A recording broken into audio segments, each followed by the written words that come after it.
So just a quick update. The requirements that you'll be needing. I thought I'll do this now before I forget. The requirements you'll be needing when you go to Boracay, aside from having your 2 jabs. If you don't have your 2 jabs, you can always request for, or you can always get a PCR test. And then once you get here, you need to make sure that you have a hotel that is booked with the DOT, that is accredited by the Department of Tourism. So that's what these nice ladies asked me. And then, sorry, ano yung, what QR code do we have? It's the tourist QR code. Yes, but we need a traveler code. Travelers is only in the Boracay. Okay. But you can, Tourist, okay. So we made a mistake. So we have the QR code for the tourists. So we actually got it wrong. Right now we're booking the right QR code. You have to go to boracaytourist.com, and then from there you'll be getting a tourist QR code. So visit touristboracay.com. Make sure you have the proper QR code. Right now we don't, so that's what we're doing. And then once you're all set, you will be given the fee that you need to pay. If you're not local here, Eddie doesn't have a local Philippine ID. He needs to pay 700 pesos. But that 700 pesos includes everything, like your boat ride to Boracay, the tricycle, terminal fees, and environmental fees. It's all inclusive.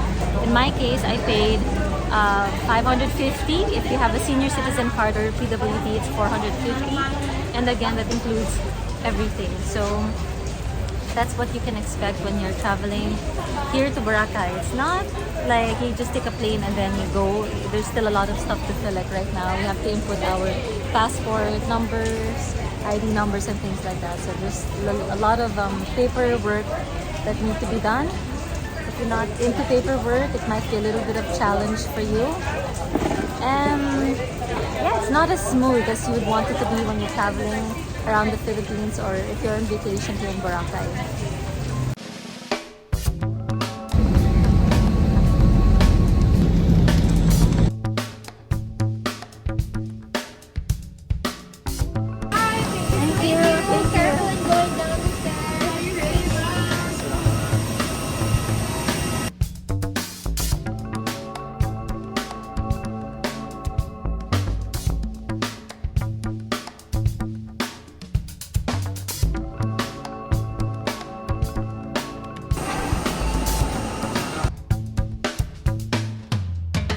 We are here at the airport. It's not the same Boracay airport that I remember. And also, if you're wondering where to get your luggages, there is no conveyor belt. So the baggages will just be placed there, overlooking the runway. And yeah, we're just waiting for our luggages to come on over.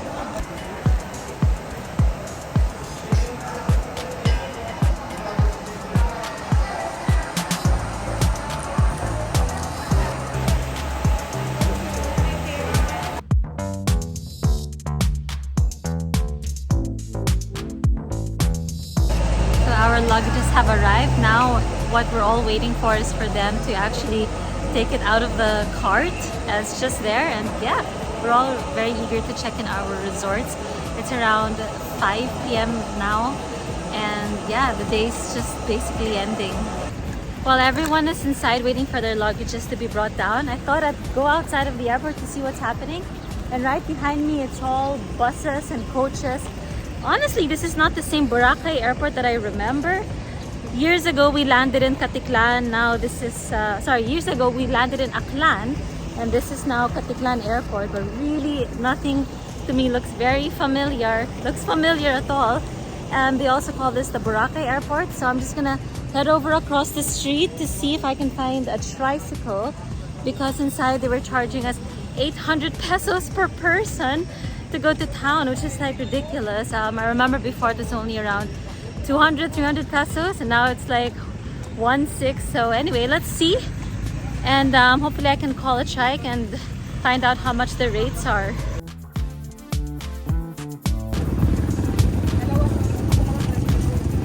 Okie dokes, now that we're here, there's a line of trikes here, and before you get a trike, you have to register and they'll tell you how much.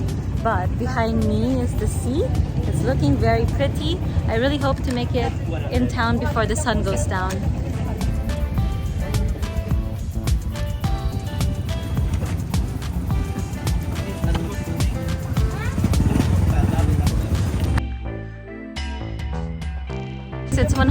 pesos. If you're 2 people, it's also 100 pesos. This is going to the port. Going to the port. Tapos from the port, may bangka. Bangka. Then you take a little boat going to Boracay. And then, yeah, you're in Boracay already. So apparently the reason why I don't remember this airport is because it is a different airport.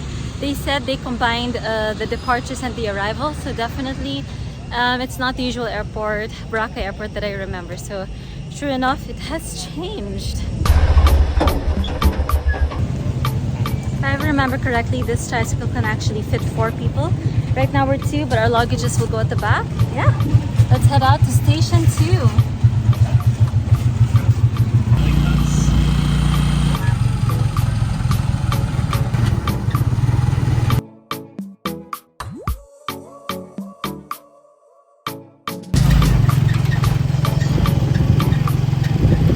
We are very lucky right now to discover a fruit stall where they sell a lot of mangoes. At this point, it's 50 pesos per kilo. And kuya po, taga saan po yung mga mangga nyo? Taga dito lang po. Davao. Okay, so they get their mangoes from Davao.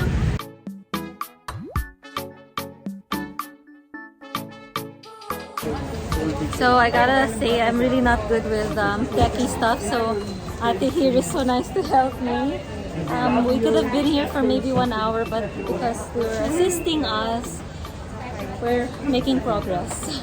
Woohoo! Let's see, it's done. Thank you to Ate. What's your name? Maria. Look for Maria. My daughter. Oh, yeah. So they're mother and daughter team. Look for Maria, and you'll be fine when you get to Katiklan.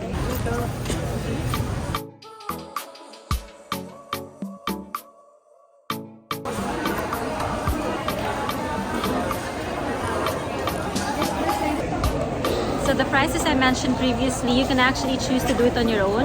Eddie paid 700 pesos and I paid 550. But if you want to save and if you're on a budget, you can go here and buy your own boat ticket, pay your own environmental fee, and yeah, just do it all on your own. I don't know how much those would cost, but definitely cheaper than what we paid.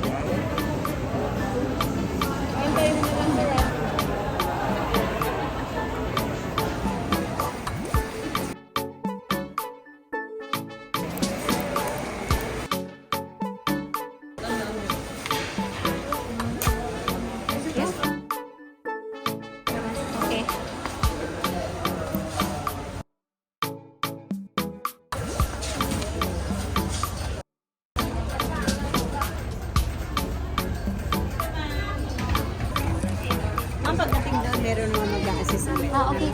Mami.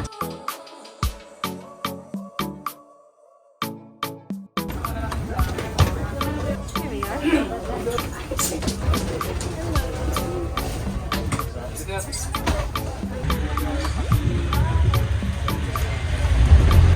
This feels very much like a sweat box. Eddie was able to get some air coming in, but right now it really feels like a public transportation. Years ago in Boracay, we were riding like a bangka, so you had all the air coming in. And right now, yeah, all our seats are numbered, and so you're supposed to sit on your assigned number.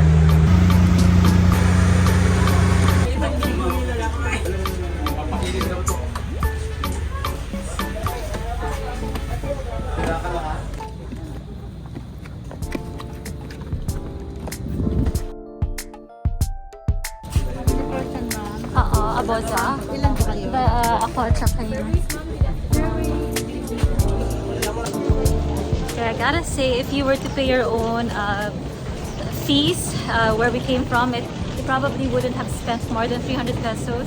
It's about 30 pesos for the environmental fee, another 50 for something else, and another 100 for the boat. We paid quite a hefty price, more than double, but it comes with special assistance, like if you're carrying a lot of luggages, and also it comes with our transportation from the port to the actual hotel in Boracay. So there are a lot of inclusives, so you'd be the better judge if you prefer to do it manually and save a couple of pesos or a couple of hundreds, or just pay a little bit more. In my case, we totally didn't know that yeah, you could actually do it manually, so we just paid when a person who was accredited by the Department of Tourism approached us. It's so beautiful. Look at our view. And I have to correct myself. She doesn't work for the Department of Tourism. She is accredited by the Department of Tourism. So, wow, look at that. We have arrived in Boracay. Very, very nice. Here we are at our transportation. That is, included in the fee that we paid for. And there we go. And your legs fit there?